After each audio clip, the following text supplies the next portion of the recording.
गुरुग्राम में महिला ने ससुर और जेठ पर लगाए रेप, मारपीट और हत्या की कोशिश के गंभीर आरोप, पुलिस पर मिलीभगत का दावा। गुरुग्राम के भीमगढ़ खेड़ी गांव की एक महिला ने सेक्टर 5 थाना पुलिस को शिकायत देकर अपने ससुर ब्रह्म प्रकाश और जेठ सिद्धार्थ साहू पर गंभीर आरोप लगाए हैं। महिला का कहना है कि शादी के कुछ महीनों बाद से ही उसका जेठ उसके साथ रेप करता रहा और जब उसने ससुर से शिकायत की तो उन्होंने उसे पीटा और कहा कि सारा खर्च सिद्धार्थ उठाता है, यह सब चलता है। महिला ने आरोप लगाया कि 2023 में जेठ की पत्नी ज्योति ने भी उसे जबरदस्ती करते देखा, लेकिन इसके बाद पूरे परिवार ने मिलकर उसके पति विशाल को जहर पिलाया और उसके बच्चे को बंधक बना लिया। महिला का आरोप है कि नवंबर 2024 और फरवरी 2025 में जब भी सिद्धार्थ भारत आया, उसने उसके साथ दुष्कर्म किया। पीड़िता ने गुरुग्राम पुलिस पर आरोप लगाया कि सेक्टर 5 थाना पुलिस दोषियों से मिलीभगत करी हुई है और शिकायत दर्ज करने से इनकार कर रही है।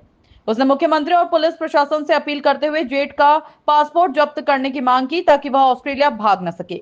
इस मामले में जब थाना प्रभारी से बात की गई तो उन्होंने कहा कि अभी तक मामला दर्ज नहीं हुआ है, जांच की जा रही है। वहीं आरोपी के विदेश भागने की संभावना पर एसएचओ चुप्पी साधे गए और मीडिया को गुरुग्राम पुलिस पीआरओ से बात करने की सलाह दी।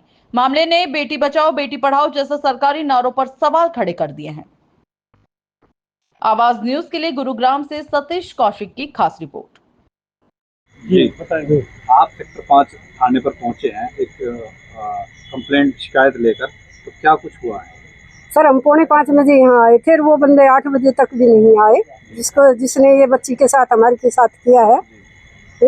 और अब हम 10 बज गए, हम घर से फालतू थोड़ी है, वो अब पुलिस वालों से बात करते लिख के दो हमें, वो बाहर चले जाएंगे क्या? पुलिस की क्या जिम्मेदारी है? कैसा रवैया है प्रशासन? ऐसे जी हम पूरी तरह से सेटिस्फाई नहीं है इस बात से।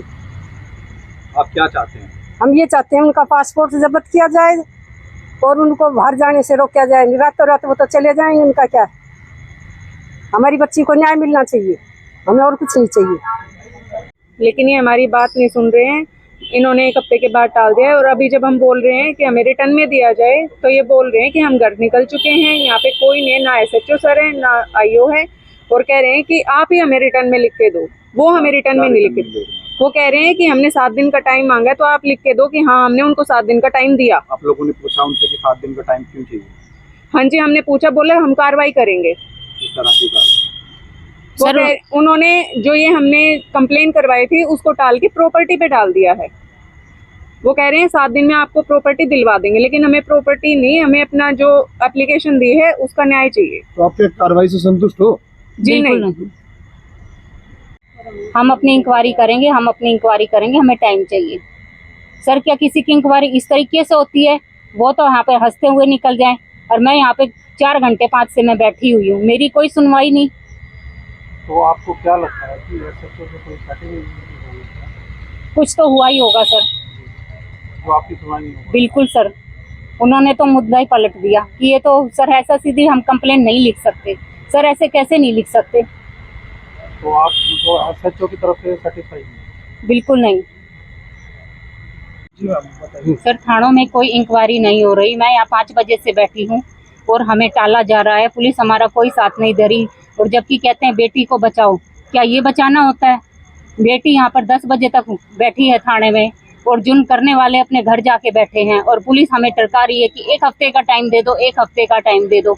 जबकि सीएम सर ने कह रखा है कि बेटियों की सुनवाई हो। क्या इस तरीके से प्रशासन सुनवाई करता है? पुलिस को इतना वो हक नहीं कि दोनों को बराबर रखा जाए।